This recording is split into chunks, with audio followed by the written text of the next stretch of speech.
Bapak Ibu sekalian, Shalom, selamat sore. Kita akan mulaikan perkuliahan kita pada hari ini. Ini pertemuan kita yang ketiga dalam mata kuliah Kristologi. Dan sudah ada Pak Verly, Bu Maya, Bu Fone. Ya. Kalau ada kesempatan atau boleh on cam, minta tolong on cam ya. Soalnya saya merasa sendiri kalau cuma satu-satunya yang on cam. Rasa kayak mengajar di nggak ada orang ya gitu. Baik, terima kasih Pak Verly. Baik, Pak Verly bisa. Iya. Iya. Ya. Harusnya begitu. Ya, Shalom Pak Freddy. Ya, pas kita akan mulaikan perkuliahan kita pada sore hari ini untuk kita lanjut ke topik yang ke-8, pokok pembahasan yang ke-8. Kalau kemarin sampai, kalau nggak salah sampai yang kemarin sampai 7, yaitu inkarnasi, natur ilahi, natur manusia Kristus. Ya, sekarang kita masuk ke inkarnasi Kristus. Ya, inkarnasi Kristus. Ya, pengertian inkarnasi, kalau secara etimologi atau secara bahasa, ya, kata inkarnasi ini kita tahu bersama ada dalam bahasa Latin, yaitu in, masuk, ya, sama seperti bahasa Inggris juga, in, masuk ke dalam, karo atau karnis, daging atau tubuh manusia. Sehingga inkarnasi ini dalam bahasa Latin, incarnatio artinya menjadi daging. Nah, secara teologis, inkarnasi adalah peristiwa ketika Yesus Kristus datang ke dunia dengan mengambil natur manusia tanpa meninggalkan natur ilahinya. Tanpa meninggalkan natur ilahinya. Ya, ini mungkin mesti di garis bawahi. Yesus mengambil natur manusia tanpa meninggalkan natur ilahinya. Dan dalam Yohanes 1 ayat 14, firman itu telah menjadi manusia dan diam di antara kita. Ya, dalam konteks kristologi, inkarnasi ini menunjukkan pada peristiwa ketika firman Allah, yaitu Logos, menjadi manusia, seperti yang tertulis di Yohanes 1 ayat 14. Ya, firman itu telah menjadi daging dan diam di antara kita. Artinya Allah yang ilahi telah mengambil natur manusia tanpa kehilangan keilahiannya. Ya, jadi inkarnasi adalah Allah masuk dalam keberadaan manusia, menjadi manusia. Ya, dan hakikat inkarnasi. Ya, hakikat inkarnasi ini, jadi inkarnasi bukan berarti Allah berubah menjadi manusia saja lalu berhenti menjadi Allah. Ya, atau mencampur dua natur, ya, menjadi satu natur yang baru gitu. Jadi inkarnasi ini peristiwa Allah menjadi manusia dalam pribadi Yesus Kristus tanpa kehilangan keilahiannya. Dan inkarnasi itu bukan Allah berubah menjadi manusia saja. Jadi seolah-olah Allah berhenti menjadi Allah. Ya, jadi hanya menjadi manusia saja dan dia berhenti menjadi Allah. Ini tidak benar. Karena Allah tidak berubah. Ya, firman Tuhan berkata bahwasanya aku Tuhan tidak berubah. Ya, firman Tuhan berkata. Dan inkarnasi itu juga bukan pencampuran dua natur menjadi satu natur yang baru. Seperti setengah Allah, setengah manusia. Nah, ini juga salah. Ya, dan ditolak oleh pengajaran sepanjang sejarah gereja. Ya, tapi dua natur itu, yaitu natur ilahi dan natur ilahi dan manusia, berada dalam satu pribadi Kristus, dan ini dikenal sebagai persatuan hipostatik atau hipostatik union. Nah, inkarnasi dua natur ilahi dan manusia bersatu dalam satu pribadi Kristus. Jadi Yesus itu adalah Allah sepenuhnya. Yesus itu adalah manusia sepenuhnya, ya itu dia. Tapi dalam satu pribadi, bukan dua pribadi. Ya dalam Kolose 2 ayat 9, sebab dalam dialah berdiam secara jasmania seluruh kepenuhan kealahan. Ya, firman Tuhan berkata demikian. Dan dalam kitab Filipi, ya, Yesus yang walaupun dalam rupa Allah telah mengosongkan dirinya, mengambil rupa seorang hamba, ya itu dia. Ya, jadi ini dia istilah persatuan hipostatik ini atau hipostatik union. Itu artinya, kalau hipostasis itu artinya pribadi. Jadi dua natur bersatu dalam satu pribadi tidak tercampur ya. Dan kemudian cara terjadinya inkarnasi. Nah, dikandung oleh Roh Kudus. Ya, Lukas 1 ayat 35 menunjukkan bahwa inkarnasi adalah karya Allah, bukan hasil manusia. Ya, jelas. Karena dikandung oleh Roh Kudus ya. Di Lukas 1 ayat 35 firman Tuhan berkata, Roh Kudus akan turun atasmu dan kuasa Allah yang Maha Tinggi akan menaungi engkau. Jadi maknanya ya memang jelas Yesus Kristus bukan berasal dari benih manusia, bukan dari benih laki-laki. Dan ya ini menunjukkan asal ilahi, kesucian tanpa dosa ya. Dalam Ibrani 4 ayat 15, Yesus telah dicobai tapi tidak berbuat dosa yaitu. Jadi ini inkarnasi ini adalah inisiatif Allah dan bukan usaha manusia, inisiatif Allah. Dan lahir dari perawan Maria itu ya, di Matius 1 ayat 23, Immanuel, Allah beserta kita. Ya, ini menegaskan ya, di Matius 1 ayat 23 berkata bahwa sesungguhnya anak darah itu akan mengandung dan melahirkan seorang anak laki-laki dan mereka akan menamakan dia Immanuel. Ya, Immanuel berarti Allah beserta kita. Dan ini makna teologisnya yaitu Yesus itu sungguh-sungguh manusia yang lahir, bertumbuh, mengalami lapar, haus, bahkan mengalami penderitaan, emosi-emosi manusia ya. Dan Yesus masuk dalam sejarah. Jadi bukan mitos atau simbol, enggak, dia memang ada dalam sejarah dan ya peristiwa yang nyata. Ya, dan kemudian ini menjadi penggenapan nubuat ya dalam Yesaya 7 ayat 14 itu nubuat tentang kelahiran dari perawan. Ya itu makna Immanuel itu. Dan apa sih tujuan inkarnasi? Tujuan inkarnasi itu pertama menyatakan Allah kepada manusia. Yohanes 1 ayat 18. Tidak seorang pun pernah melihat Allah, tapi anak tunggal Allah dialah yang menyatakannya. Ya, bagaimanapun cara manusia mau mencari Allah, menjabarkan Allah, kita tak akan dapat mengenal Allah kecuali Allah yang menyatakan diri kepada manusia. Jadi Allah pada hakikatnya memang tidak kelihatan, tidak terjangkau. Manusia tidak bisa mengenal Allah cuma dengan akal. Kita tidak bisa mengenal Allah dengan akal aja. Karena itu Allah menyatakan dirinya melalui Yesus Kristus. Ya, dan penegasan dalam Alkitab dalam Yohanes 14 ayat 9, barang siapa telah melihat aku, Yesus berkatakan ia telah melihat Bapa. Ya, dan dalam Kolose 1 juga ayat 15, ia adalah gambar Allah yang tidak kelihatan. Ya, itu jelas sekali di situ. Jadi intinya Yesus bukan hanya mengajar tentang Allah, tapi ia memperlihatkan siapa Allah itu lewat dirinya. Ya, nah jadi kasih Allah itu terlihat dalam diri Kristus, kekudusan Allah terlihat dalam Kristus, keadilan Allah ya itu terlihat dalam perbuatan Kristus, terlihat dalam salib, ya karyanya. Jadi kalau ingin mengenal Allah, ya lihat Kristus. Ya, kekristenan kita ini bukan agama filsafat, enggak. Tapi bukan cuma filsafat yang belajar pakai logika seperti itu. Tapi kekristenan itu adalah perjumpaan mengenal Allah secara pribadi, pengenalan pribadi dengan Allah. Nah, kemudian tujuan inkarnasi adalah apa? Menyelamatkan manusia ya dalam Galatia 4 ayat 4 sampai 5. Ya, tetapi setelah genap waktunya maka Allah mengutus anaknya supaya kita diterima menjadi anak. Ya, maknanya apa?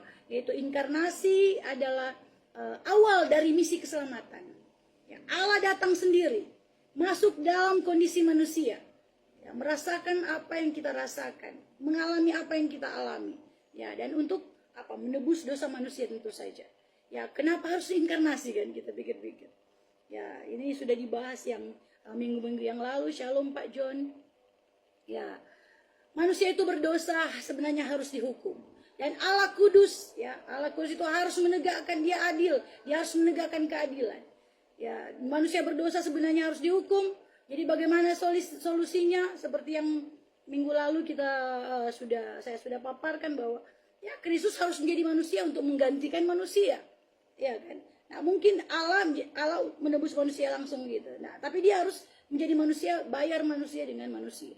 Ya, jadi intinya ya inkarnasi ini bukan akhir, tujuan akhir, tapi jalan menuju salib dan penebusan karya Yesus Kristus untuk menebus dosa umat manusia. Kemudian Tujuan inkarnasi adalah kemudian menghancurkan kuasa dosa dan maut.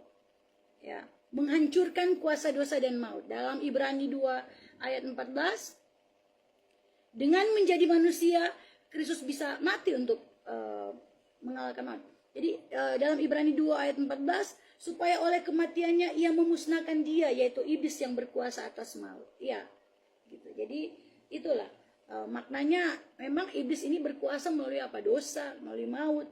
Ya, manusia tidak bisa lepas sendiri, tidak bisa. Dan kenapa Kristus harus jadi manusia? Karena Allah kan tidak bisa mati, tapi manusia bisa mati. Maka Kristus harus menjadi manusia supaya ia bisa mati menggantikan manusia. Ya, kita sudah mengerti bersama. Dan hasilnya apa? Dosa dikalahkan, maut dikalahkan, iblis dikalahkan. Ya, di 1 Korintus 15 ayat 55. Hai maut, di manakah kemenanganmu?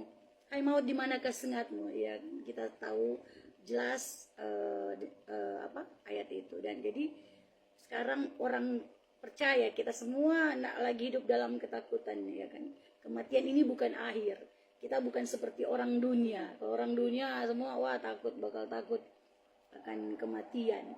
Ya, tapi pintu menuju hidup kematian ini pintu menuju hidup yang kekal. Ya, papa saya sebentar ini lagi sakit, terus dia sudah kasih tahu kan sekarang sama mama saya, nanti kalau mau mati dia mau kemana gitu. Terus tolong ditulis biasa kan kalau ada kematian kan biasa tulis riwayat hidup begitu. Aduh, pokoknya tapi mama marah-marah kenapa su bicara begitu. Ya, kenapa su bicara mengenai kematian, sakit su bicara kematian. Terus papa saya biasa dia dibilang, ya semua orang bakal mati kan. Saya nggak takut mati, memang dengan cara ini saya bisa berjumpa Tuhan, dan hidup ini cuma sebagai jembatan aja. Iya, kalau orang hidup sungguh-sungguh dalam Kristus, hidup kudus, ya kenapa dia mesti takut, ya kan? Kalau kita hidup suci pikiran, perkataan, perbuatan, kenapa harus takut? Karena memang kita cuma sementara aja di dunia. Nah, ini Tuhan telah mengalahkan maut. Ya, kematian bukan akhir, tapi pintu menuju hidup yang kekal. Entah hidup di neraka atau hidup di surga. Ya, kita jelas tolak neraka. Buat apa Kristus datang ke dunia tebus dosa kita kalau kita pada akhirnya cuma masuk neraka, ya kan? Itu konyol sekali. Ya, kemudian tujuan inkarnasi adalah menjadi pengantara, ya. Kristus menjadi pengantara. Dalam 1 Timotius 2 ayat 5 ini, ya, karena Allah itu esa dan esa pula dia yang menjadi pengantara antara Allah dan manusia, yaitu manusia Kristus Yesus. Ya, di 1 Timotius 2 ayat 5. Ya, jadi apa maknanya? Dosa ini membuat jurang antara Allah yang kudus dan manusia yang berdosa. Jadi dibutuhkan pengantara. Ya, dan kenapa, sekali lagi, kenapa harus Kristus, ya? Kalau jemaat bertanya kan kita harus menjawab. Kenapa harus Kristus? Kenapa harus Yesus gitu? Ya, karena ia Allah, maka ia dapat mewakili Allah, dan ketika ia menjadi manusia, ia mewakili manusia. Jadi hanya dia yang bisa menjembatani dua pihak antara manusia dan Allah, ya.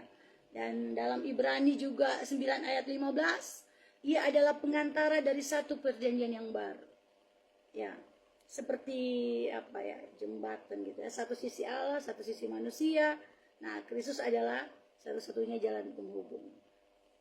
Ya, makanya kita tidak perlu pengantara lain, tidak perlu perantara lain. Ketika kita berdoa, kita bisa langsung berdoa pada Tuhan, kepada Allah melalui Yesus Kristus. Bapa yang kami kenal lewat anakmu Tuhan Yesus Kristus. Ya, itu. Kita tidak perlu pakai pengantar. Kenapa kita nggak ada perantara seperti saudara kita yang saudara tua kita, ya.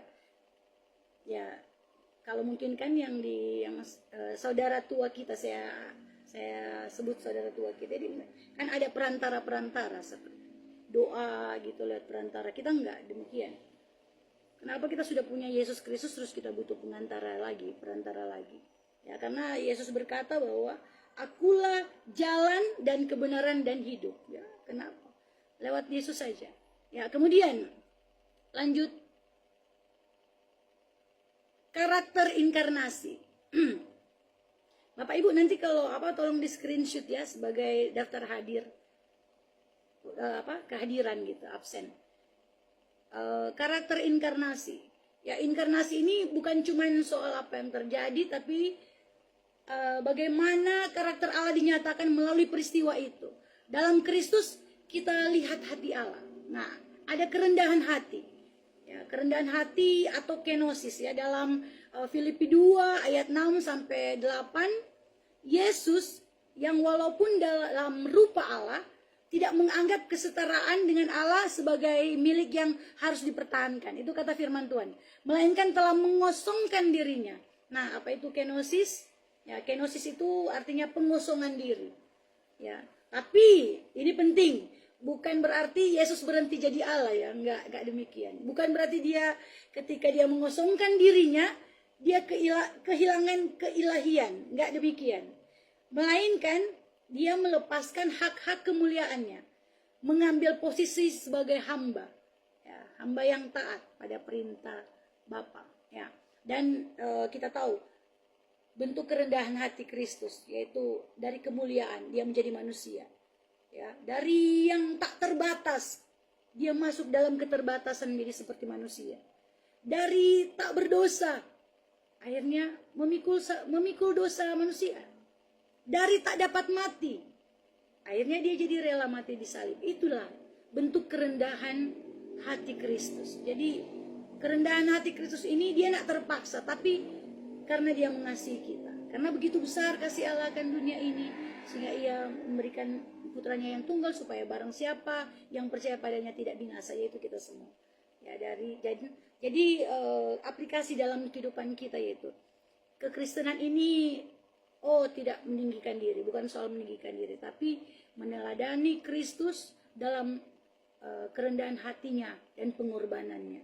Ya, kalau mengenai meneladani, kita sudah belajar banyak di mata kuliah sebelumnya, kepemimpinan Kristen. Ya, dalam Filipi 2 ayat 5, hendaklah kamu dalam hidupmu bersama menaruh pikiran dan perasaan yang terdapat juga dalam Kristus Yesus. Jadi itu ya, that's it. Meneladani Kristus dan identifikasi dengan manusia, yaitu Yesus masuk ke dalam penderitaan. Jadi apa saja yang ia alami, yaitu penderitaan. Ya, ada kelemahan, realitas hidup manusia. Ya, jadi Kristus benar-benar masuk dalam pengalaman hidup manusia. Ya, bahkan di Ibrani 4 ayat 15, ia telah dicobai sama seperti kita. Hanya dia tidak berbuat dosa, kata firman Tuhan.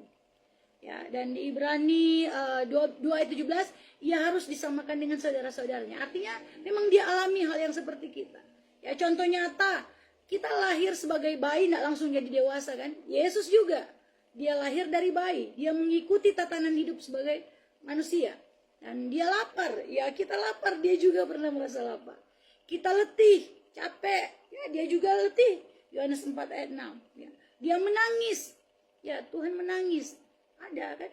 Dia menderita dan mati. Sama seperti kita. Jadi, Yesus tidak hanya tahu penderitaan manusia. Dia bukan cuma Allah yang cuma melihat saja begitu penderitaan manusia terus bilang, wah kasihan, kasihan. Enggak. Tapi dia mengalaminya sendiri. Makanya kita kalau mengalami kesusahan terus berkata, wah penderitaanku ini berat. Wah Tuhan, aku tidak sanggup lagi Tuhan. Wah, Tuhan bilang, sopernale, seperti kata bahasa Manado, sopernale, artinya dalam arti saya sudah mengalaminya. Nggak usah terlalu lebay kita manusia. Ya, kalau kita pernah mengalami kesusahan, aku telah mengalaminya, Tuhan bilang. Tuhan sudah rasa kok. Jadi nggak ada anak kita bukan anak gampangan. Jadi kita nggak seperti dunia ini, nggak perlu lebay. Ya, jadi saat manusia menderita, Tuhan mengerti. Kita tidak berdoa pada Allah yang jauh ya, tapi kepada Allah yang pernah berjalan dalam situasi kita, yang sama dengan kita, sama persis dengan kita. Ya, kemudian ya karakter inkarnasi, kehadiran Allah yang nyata. Nah, inkarnasi ini adalah puncak dari kebenaran ini, bahwa Allah hadir di tengah-tengah manusia. Ya, Allah tidak jauh tapi hadir di tengah manusia. Dalam Matius 1 ayat 23, Immanuel, Allah beserta dengan kita. Makanya luar biasa kalau ada yang kasih sebut yang berikan nama anaknya Immanuel, atau nama gerejanya mungkin Immanuel, persekutuannya Immanuel. Ya, itu betul-betul mengklaim bahwa Allah beserta dengan kita, ya kan? Dan ya dalam Yohanes 1 ayat 14, firman itu diam di antara kita. Jadi Allah itu bukan cuma sekedar konsep, pelajaran, teori. Bukan, itu bukan. Allah bukan cuma sekedar teologis, tapi Allah sungguh-sungguh nyata dalam sejarah. Nah, ada perbedaan besar memang dari dalam perjanjian lama ini dan perjanjian baru, ya, keberadaan Allah. Kalau di perjanjian lama, Allah sering dinyatakan secara terbatas. Nah, maksudnya untuk mengungkapkan Allah diceritakan secara terbatas. Tapi dalam perjanjian baru, dalam Kristus, Allah hadir secara penuh dan pribadi, sehingga orang dapat mengenal Allah lewat pribadi Kristus. Jadi inkarnasi ini seakan-akan berkata, bukan seakan-akan, tapi memang berkata bahwa Allah tidak jauh, Allah dekat. Allah tidak diam, ya. Allah datang, ya. Jadi dalam kesendirian kita seringkali merasa sendiri, mungkin pergumulan, Allah hadir, Allah dekat. Dalam kehidupan sehari-hari Allah menyertai, ya. Itu dia.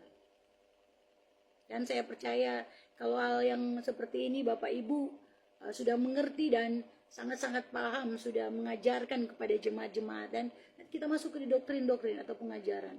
Ya, pentingnya inkarnasi dalam teologi. Inkarnasi ini bukan doktrin tambahan atau pengajaran tambahan, tapi ini pusat iman Kristen.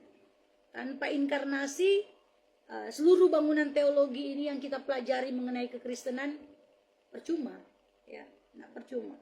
Karena pentingnya inkarnasi ini dia sebagai dasar keselamatan. Tanpa inkarnasi, tidak ada salib, tidak ada penebusan. Tidak ada salib, tidak ada penebusan. Ya, karena keadilan dalam keselamatan itu menuntut dua hal, Bapak Ibu. Yaitu pertama, keadilan Allah itu harus dipenuhi. Karena Allah itu adil. Ya. Manusia, kemudian kedua, manusia harus ditebus. Manusia berdosa, kan upah dosa adalah maut. Manusia berdosa itu halayak dihukum. Allah kudus, tidak bisa mengabaikan dosa. Jadi bagaimana, ada solusi di situ. Makanya Tuhan harus menjadi manusia, inkarnasi. Jadi keselamatan ini bukan semata-mata usaha manusia. Sehebat-hebatnya manusia berbuat baik, berbuat saleh, tidak, itu bukan keselamatan. Karena firman Tuhan berkata bahwa kesalehan itu seperti kain kotor bagi Tuhan. Ya, nah, bukan kesalehan itu nah benar, itu benar, baik, tapi keselamatan itu karena sudah digantikan, karena sudah ditebus, penebusan, tukar guling, penebusan Kristus menebus dosa manusia, manusia menebus manusia dalam inkarnasi dia, inkarnasinya. Ya. Dan apa implikasi praktis sini? Yaitu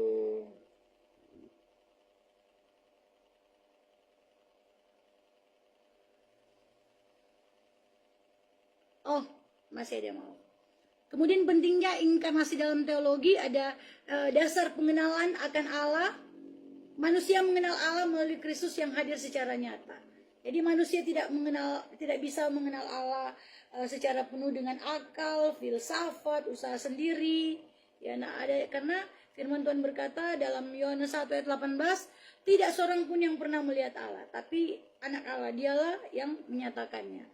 Nah, inkarnasi membuat Allah yang tidak kelihatan tentu saja jadi dapat dikenal. Ya, saya sudah jelaskan tadi, dan kemudian pentingnya inkarnasi dalam teologi itu adalah dasar pengharapan. Allah memahami hidup manusia karena ia telah mengalaminya. Ya, Tuhan mengalami rasa sakit, ya, seperti yang sudah saya katakan tadi, saya sudah jelaskan tadi. Dan implikasi praktis, Allah dekat dengan manusia. Kita tidak menyembah Allah yang jauh, tapi Allah yang senantiasa hadir. Ya, makanya kita tidak seperti orang seberang. Kalau mau berdoa itu perlu mesti teriak-teriak, seakan Allah itu jauh, kita enggak. Cukup, ya Bapa, kami datang padamu, ya Tuhan mendengar. Allah tidak jauh. Kemudian implikasi praktisnya hidup dalam kerendahan hati senantiasa. Kita harus hidup dalam kerendahan hati.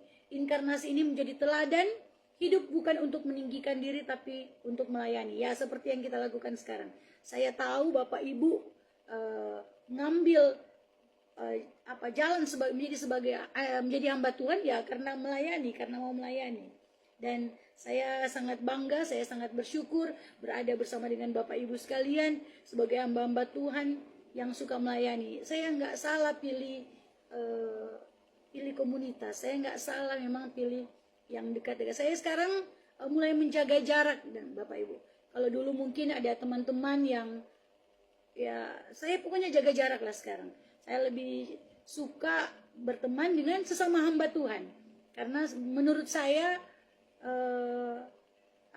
sia-sia gitu, capek-capek begitu kalau berteman dengan orang yang nggak satu frekuensi gitu. Saya lebih senang berada bersama-sama dengan orang yang suka melayani. Ya, kemudian implikasi praktisnya yaitu misi kepada dunia. Nah, kita ini ya sama seperti Kristus datang ke dunia, kita juga diutus untuk hadir di tengah dunia, bagaikan domba di tengah serigala, kata firman Tuhan. Ya, jadi kesimpulannya bahwa inkarnasi Kristus adalah Allah yang menjadi manusia. Nah, dan tanpa kehilangan keilahiannya. Allah menjadi manusia bukan berarti dia berhenti jadi Allah. Dan untuk menyatakan Allah, menyelamatkan manusia dan menjadi pengantara. Jadi inkarnasi Kristus itu adalah untuk menyatakan Allah, menyelamatkan manusia dan menjadi pengantara. Dan inkarnasi menunjukkan kasih Allah yang paling nyata, yaitu Allah datang mendekat kepada manusia. Ya, supaya menyatakan Allah, supaya manusia mengenal Dia, menyelamatkan manusia dari dosa, mengalahkan maut melalui kematian Kristus, menjadi pengantara antara Allah dan manusia. Ya, jadi itulah. Kita masuk ke topik pembahasan yang ke-9, penebusan Kristus. Ya, pengertian penebusan yaitu penebusan atau redemption. Berarti tindakan membebaskan dengan membayar harga, ya. Kemarin saya sudah jelaskan dan ini dia. Ya, kalau dalam bahasa Inggris redemption berarti tindakan membebaskan seseorang dengan membayar harga tertentu, membayar. Jadi. Nah, dan dalam konteks teologi, penebusan Kristus adalah karya Yesus Kristus yang membebaskan manusia dari dosa melalui pengorbanannya. Ya, tebusan, harga, pembebasan. Ketika Yesus Kristus mati di atas kayu salib, ya, saya mungkin ini agak lompat ke peristiwa itu. Dia berkata satu kalimat, sudah selesai, ya kan, sudah selesai. Kalau bahasa Yunaninya tetelestai. Tetelestai ini ada beberapa pengertian. Yaitu pertama, tetelestai ini biasanya ditulis di surat hutang gitu. Kalau orang-orang dulu ketika orang mau membayar utang gitu, bayar utang, dicap gitu, tulis tetelestai. Ya, artinya utang sudah lunas. Kemudian kedua, ketika tetelestai itu akan diberitahukan ketika utang sudah dibayar, kemudian dalam kemenangan, ketika seorang pemimpin atau komandan perang gitu, ketika dia menang, dia akan berteriak tetelestai, artinya sudah menang. Itu salah satunya. Ya, jadi utang sudah dibayar. Dan kemudian ada satu lagi, saya sudah agak lupa, tapi yang jelas ini bicara mengenai hutang, penebusan, harga penebusan itu sendiri. Jadi Tuhan Yesus datang ke dunia menebus, sama seperti mengatakan ini utangmu sudah terbayar lunas. Ya. Kemudian ya, latar belakang penebusan, ya masalah dosa manusia tentu saja. Ya, penebusan tidak terjadi tanpa alasan.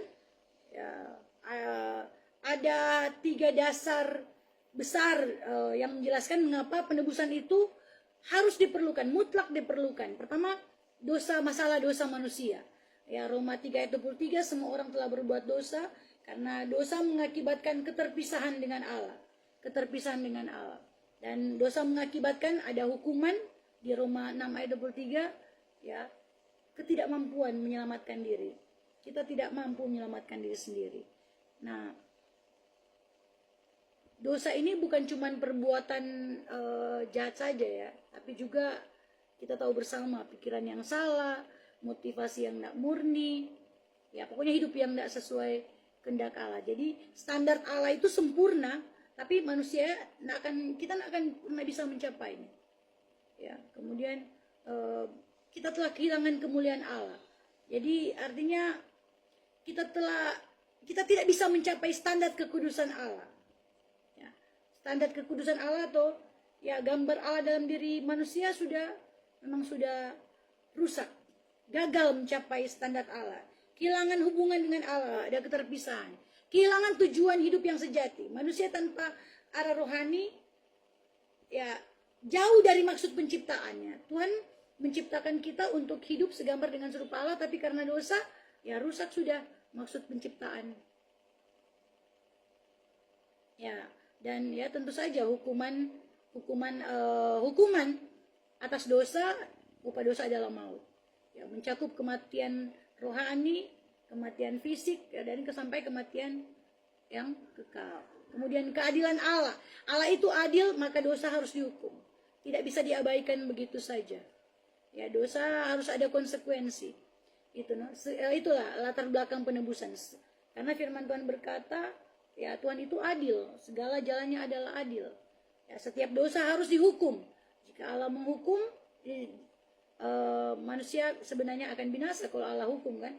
Jika Allah tidak menghukum, berarti Allah tidak adil. Jadi inilah, jadi bagaimana Allah tetap adil tapi juga menyelamatkan manusia. Ya, karena kalau sekali lagi kalau Allah tidak menghukum, berarti Allah tidak adil. Tapi kalau dia menghukum, maka kita sudah binasa tentu saja. Nah, dan latar belakang juga adalah kasih Allah. Ya, Allah menyediakan keselamatan lewat Yesus Kristus. Karena begitu besar kasih Allah akan dunia ini, firman Tuhan berkata. Jadi Allah tidak ingin manusia binasa, maka Allah mengambil inisiatif untuk menyelamatkan. Ya. Jadi di dalam Kristus, keadilan Allah terpenuhi. Dosa sudah dihukum. Dan kasih Allah dinyatakan, manusia diselamatkan. Yaitu. Kemudian dasar Alkitab tentang penebusan. Penebusan Kristus bukan cuman satu konsep begitu, tapi memiliki beberapa dimensi utama dalam Alkitab. Nah, ada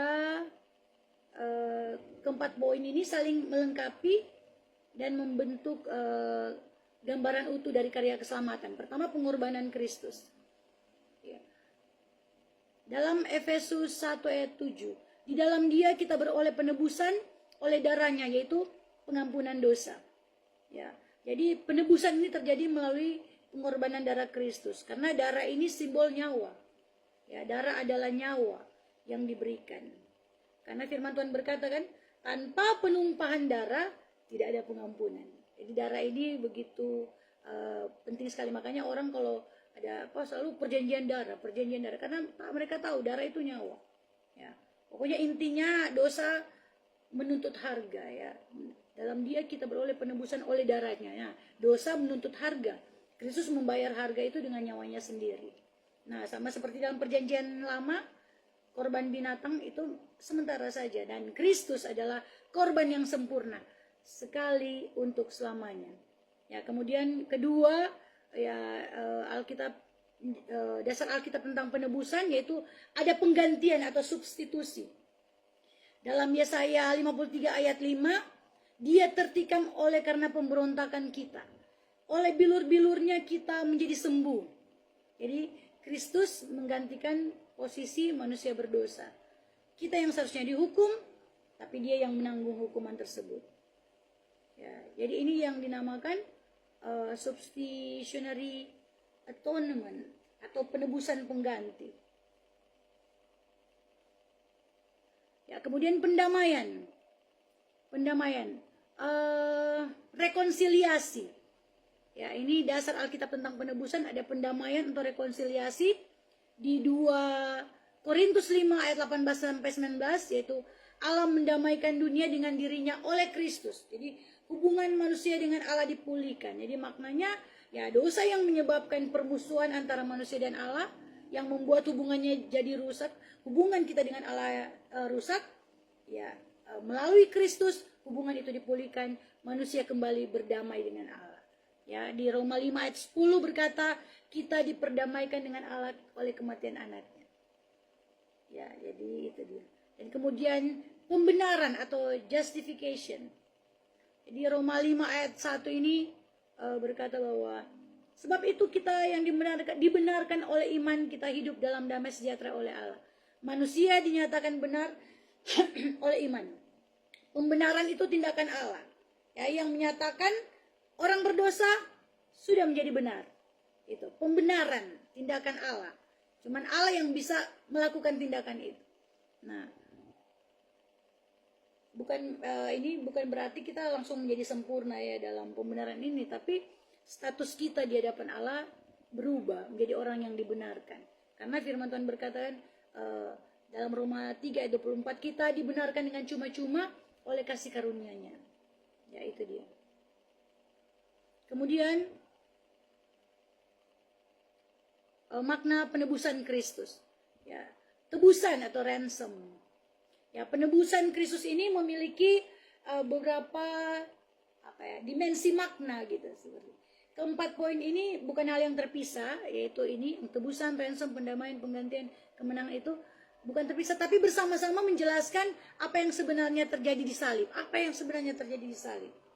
Ya, ini tebusan, ransom, harga yang dibayar untuk membebaskan.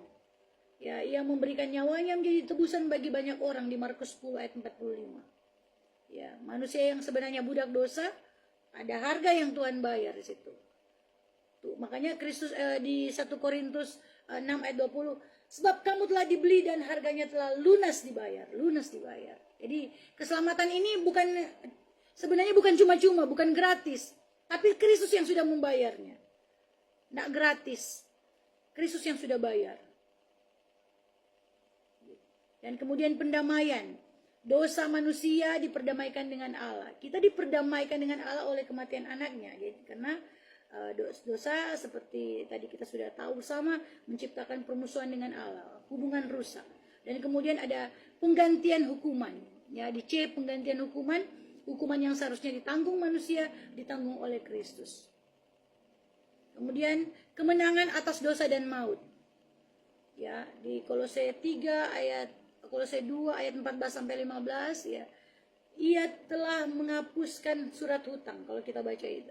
Ia telah menghapuskan surat hutang ya, dan mengalahkan pemerintah dan penguasa-penguasa. Jadi Kristus mengalahkan kuasa dosa, maut dan iblis. Ya. Cara penebusan digenapi. Nah, penebusan ini adalah peristiwa nyata dalam sejarah keselamatan. Ini memang nyata dan secara historis sudah dibuktikan, dan Alkitab menunjukkan bahwa penebusan digenapi melalui 3 hal utama, yaitu pertama melalui kematian di salib, ya, karena di Filipi 2 ayat 8 ia merendahkan dirinya dan taat sampai mati, bahkan sampai mati di kayu salib. Jadi melalui kematian di salib, ya, salib adalah pusat penebusan. Dan kemudian melalui darah Kristus, Ibrani 9 ayat 22, tanpa penumpahan darah tidak ada pengampunan, yaitu dia. Jadi nyawa diberikan sebagai korban. Karena darah sebagai korban, sebagai pengganti. Dan melalui kebangkitan. Melalui kebangkitan Roma 4 ayat 25. Ia telah diserahkan karena pelanggaran kita.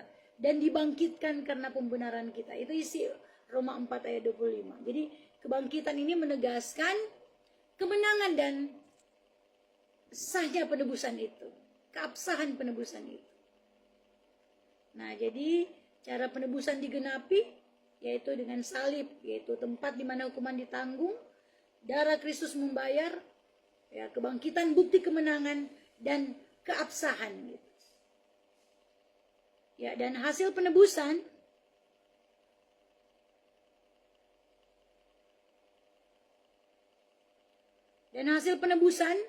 ya, penebusan Kristus tidak berhenti di salib, tapi menghasilkan perubahan nyata dalam hidup manusia.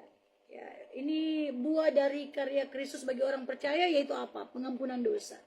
Ya, Kolose 1 ayat 14, di dalam Dia kita memiliki penebusan, yaitu pengampunan dosa. Jadi semua dosa masa lalu, masa sekarang, ya sudah diampuni oleh Tuhan. Dosa tidak diperhitungkan, tapi ya seperti yang kita tahu bersama, ya sekalipun dosa sudah diampuni, nah ada bilang sekarang dosa kecil, dosa besar. Ketika saya katakan kita punya pikiran yang tidak benar tentang orang, bukankah itu dosa juga? Makanya ya kita perlu rekonsiliasi setiap hari, pertobatan setiap hari. Sebelum tidur selalu ingat, mungkin kita mengecewakan orang lain, ya kan? Mengecewakan orang lain dalam tutur kata, pikiran, perkataan, perbuatan. Ya. Dan kemudian hidup baru. Ya, hasil penebusan itu adalah hidup yang baru. Karena firman Tuhan berkata di 2 Korintus 5 ayat 17, siapa yang ada dalam Kristus, ia adalah ciptaan baru. Jadi bukan hanya diperbaiki, tapi diciptakan ulang, ya. Jadi orang percaya kita dipanggil untuk hidup berbeda, tidak seperti yang dulu. Jadi ciptaan baru, meninggalkan kehidupan yang lama, ya. Jadi ketika kita jadi hamba Tuhan, pastikan hidup kita meninggalkan kehidupan yang lama. Kalau masih suka-suka yang kehidupan yang lama, patut dipertanyakan apakah kita sudah menjadi ciptaan yang baru. Kitalah yang paling tahu itu, ya. Jadi kita tidak bisa kompromi lagi dengan dosa. Kemudian C, kebebasan dari kuasa dosa. Ya, manusia lama, Roma 6 ayat 6, manusia lama kita sudah turut disalibkan supaya kita tidak lagi menghambakan diri pada dosa. Dan kemudian D, hubungan dengan manusia dengan Allah dipulihkan, manusia kembali menjadi anak Allah. Kita diperdamaikan dengan Allah. Ya, itu dia. Implikasi praktis penebusan Kristus ini bukan cuma doktrin, tapi kebenaran yang harus kita hidupi. Jadi jika kita sungguh-sungguh ditebus, hidup kita harus menunjukkan perubahan yang nyata. Ya, hidup dalam ucapan syukur, hidup dalam keselamatan ini adalah anugerah, bukan usaha manusia. Karena itu kita senantiasa, firman Tuhan berkata, mengucap syukurlah dalam segala hal. Dalam segala hal, memang gampang diucapkan tapi susah dilakukan. Tapi menurut saya kalau kita berada sungguh-sungguh dalam Kristus, tidak susah melakukannya. Kita aja yang mungkin agak terbawa kadang dengan situasi, kita lupa gitu. Kita cuma lupa aja kok. Ketika kita berdoa, Tuhan akan mengingatkan, kita sama-sama hamba Tuhan, ya. Kita tahu mengucap syukur dalam segala sesuatu, segala hal. Ya, karena kita melihat hidup ini sebagai anugerah. Dan ketika kita melayani Tuhan, ya saya tahu Bapak Ibu dalam pelayanan ini yang mungkin sudah banyak, yang sudah puluhan tahun, belasan tahun, ada suka dan duka. Dan paling banyak mungkin dukanya, ya gitu. Banyak dukanya tapi Tuhan mengerti. Tuhan pernah ada di posisi kita dan Tuhan tidak pernah berhutang. Tuhan pasti akan senantiasa tidak akan membiarkan hambanya. Tidak mungkin. Ya, pekerja akan berhak, Tuhan bilang, seorang pekerja berhak mendapatkan upahnya. Tuhan akan memperhatikan Bapak Ibu sekalian yang sudah melayani saya. Dan saya lihat banyak yang dari melayani di pedalaman-pedalaman. Wah, luar biasa. Tetap kuat dalam Tuhan. Ya, melayani dengan penuh sukacita. Kemudian implikasi praktisnya meninggalkan dosa. Orang yang telah ditebus, dipanggil hidup dalam kekudusan, itu harus dan mutlak. Dan beberapa waktu lalu kan kita terguncang juga dengan seorang hamba Tuhan yang KDRT begitu sampai diviralkan oleh istrinya. Wah, itu ngeri. Baru-baru saja ini juga ada hamba Tuhan yang diviralkan tapi orang ini udah kebangetan sekali. Dia juga terlalu hamba Tuhan ini mungkin pinjam uang, jadi biasalah mungkin belum terbayar gitu, tapi orang ini langsung memviralkan. Nah, itulah kita sebagai hamba Tuhan juga perlu sangat hati-hati dalam hal seperti ini, ya kan? Kita perlu sangat hati-hati dalam hidup ini, ya. Kalau saya mengerti banyak kita kan mengalami juga kesusahan, kesulitan, tapi ingat selalu pegadaian bukan solusi utama. Mengatasi masalah tanpa masalah, tidak. Tetap cari Tuhan dulu ya. Ya.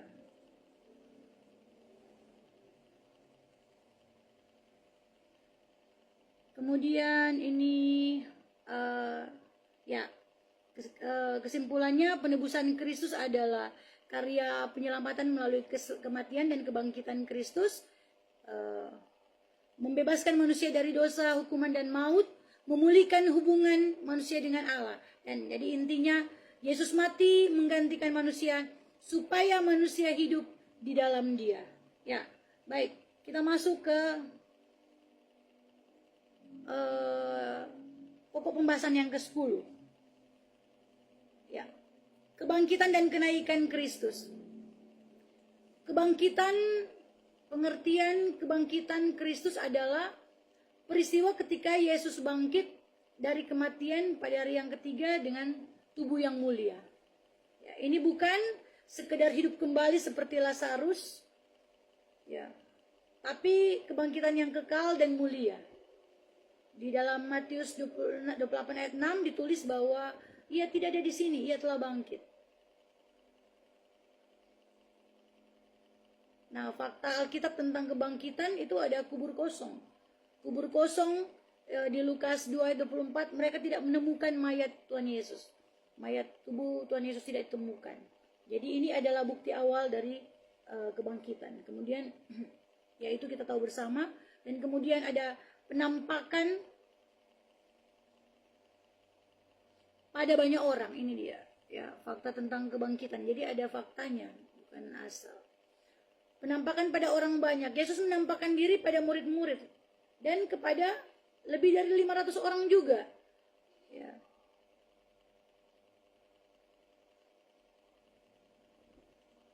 Bahkan Rasul Paulus ini menjelaskan bahwa waktu itu banyak saksi-saksi. Dia pernah mengatakan di mana ya, Kisah Para Rasul itu, banyak saksi yang masih hidup pada saat itu. Jadi itu bukan halusinasi. Banyak yang sudah bersaksi bahwa Yesus telah bangkit, kuburnya sudah kosong. Jadi ceritanya itu nggak dibuat-buat. Ya, kemudian tubuh kebangkitan yang nyata. Di Lukas 24 ayat 39, ketika Yesus menampakkan diri pada murid-muridnya, ya, terutama pada Thomas yang tidak percaya, dia berkata, "Rabalah aku dan lihatlah, karena hantu tidak ada daging dan tulangnya." Nah, jadi saat itu tubuh Yesus bisa disentuh, dia makan juga, tapi dalam keadaan mulia. Itu faktanya. Nah, makna teologis tentang kebangkitan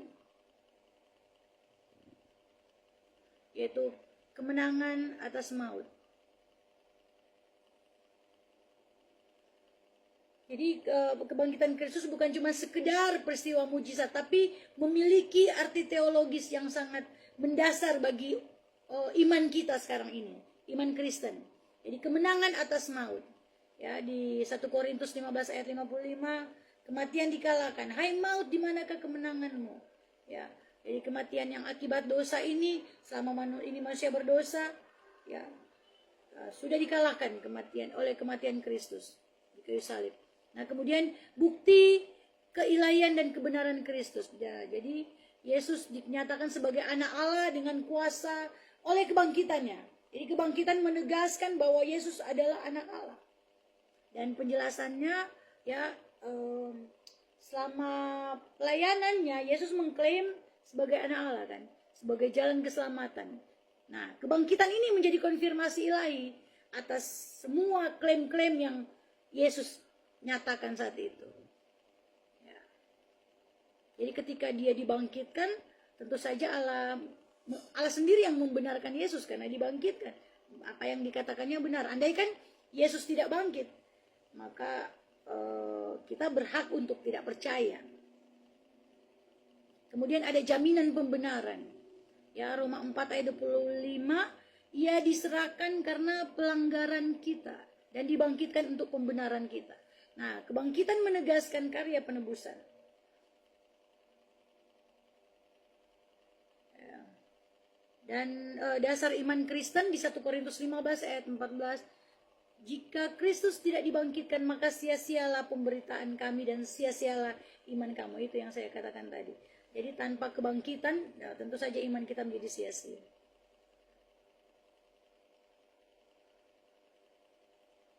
Dan implikasi dari kebangkitan ini bukan hanya untuk dipahami tapi untuk dialami dalam kehidupan sehari-hari. Apa itu maksudnya? Maksudnya memberi pengharapan hidup yang kekal.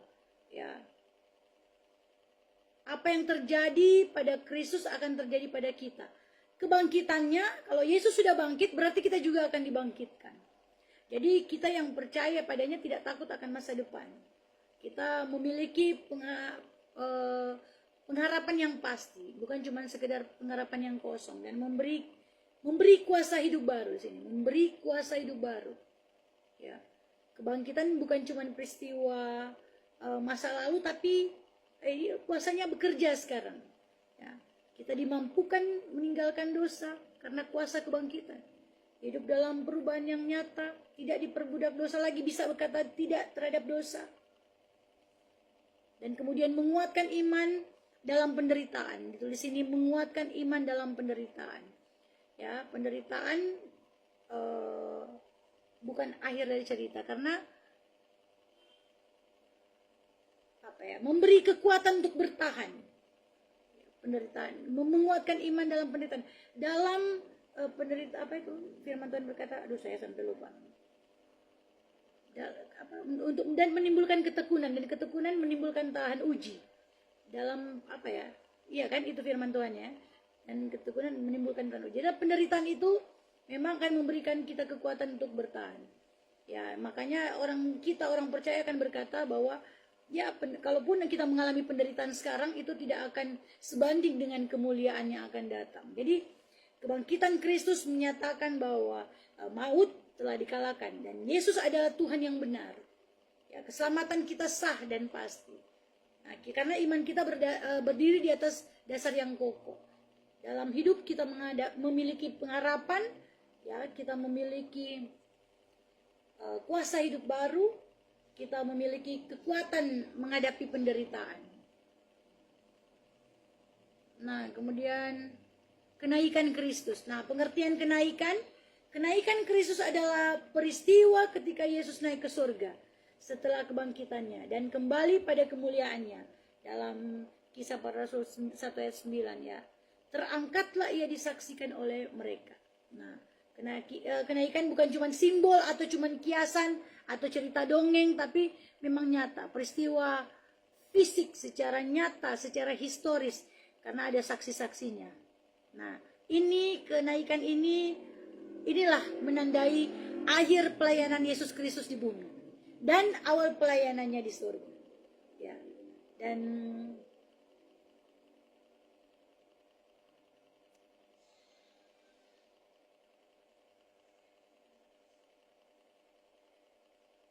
fakta tentang kenaikan itu disaksikan oleh para murid ya, dan di kisah Para Rasul 1 ayat 9 sampai 11 ya, karena Yesus terangkat di surga di depan mata mereka, di depan mata, dan kemudian terjadi setelah 40 hari. Nah, selama 40 hari ini Yesus masih menampakkan diri sebelum ia naik ke surga. Ia menampakkan diri berulang-ulang kali. Ia masih juga mengajar tentang kerajaan Allah. Ia masih meneguhkan iman murid-murid, ya kan? Jadi ini memberikan bukti kuat bahwa kebangkitan sebelum kenaikan itu mempersiapkan murid-murid untuk pelayanan yang lebih besar lagi. Nah, ini adalah masa transisi dari melihat Yesus secara fisik ke hidup melihat dengan iman. Jadi saat itu mereka masih melihat dengan fisik, maka sekarang kita hidup oleh iman. Kita tidak melihat Yesus secara langsung, tapi dalam iman kita tahu bahwa dia ada. Karena mau bilang apa lagi, bukti-bukti sudah ada. Ya, ini Yesus ini bukan dongeng. Dan kemudian naik ke surga. Ya, Markus 16 ayat 19, duduk di sebelah kanan Allah. Nah, ia duduk di sebelah kanan Allah berarti ini kan posisi kehormatan tertinggi, otoritas kuasa ilahi. Artinya Yesus sekarang memerintah. Ia dimuliakan sebagai Tuhan dan Raja. Dan dia akan datang kembali tentu saja. Nah, makna teologis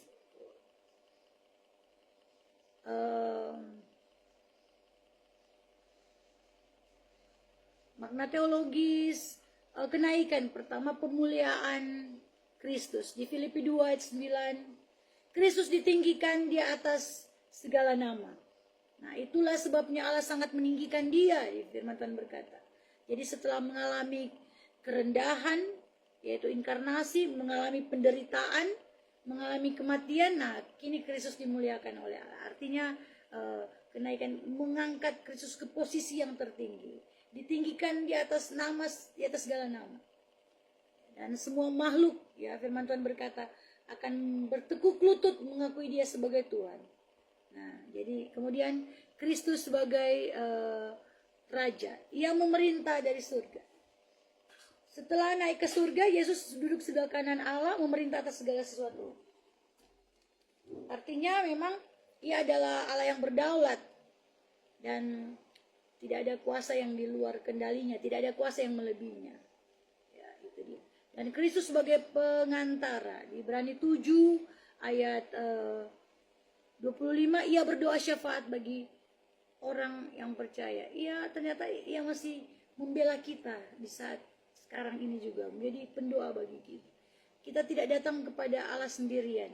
Ada Yesus Kristus yang mewakili kita. Sehingga dalam kelemahan, ketika kita merasa jatuh atau doa terasa lemah gitu, ya kita ingat bahwa Yesus tetap ada menjadi pembela kita di surga. Wah, luar biasa Tuhan kita ini. Dan persiapan tempat bagi orang percaya, ya. Di Yohanes 14 ayat 2, ya, wah indah sekali ini. Ia menyediakan tempat di surga dan rumah Bapa. Di rumah Bapakku banyak tempat tinggal. Aku pergi ke situ untuk menyediakan tempat bagimu, bagi kita. Bagi saya, Pak Ferli, Pak John, Pak Robin, semuanya sini. Bu Fona, wow. Kita berkumpul di bumi, berkumpul di surga. Ya. Jadi kemudian pelayanan Yesus setelah kenaikan, yaitu sebagai imam besar. Kenaikan ini bukan akhir pelayanan Kristus, betul dia akhir pelayanan di bumi, tapi peralihan dari pelayanan di bumi ke pelayanan di surga. Itu pertama sebagai imam besar, menjadi perantara antara Allah dan manusia. Ya. Perantara Allah dan manusia. Di dalam Ibrani 4 ayat 14 itu ayat sampai 16, Yesus sekarang melayani sebagai imam besar agung yang berdiri di hadapan Allah, mewakili manusia. Wah, luar biasa. Kalau dalam perjanjian lama kan tugas imam itu mempersembahkan korban, menjadi penghubung antara Allah dan umat. Itulah dia. Dia mempersembahkan korban bahkan dengan darahnya sendiri, dirinya sendiri. Lebih besar dari itu. Jadi sempurna. Ya, jadi ia bukan cuma sebagai imam, dia juga sebagai korban. Wah. Ya, makanya ia jadi perantara antara Allah dan manusia dengan kita. Makanya ia terus berdoa syafaat, membela orang percaya. Sudah dibayar dengan nyawanya, bagaimana dia tidak sayang kita. Ya.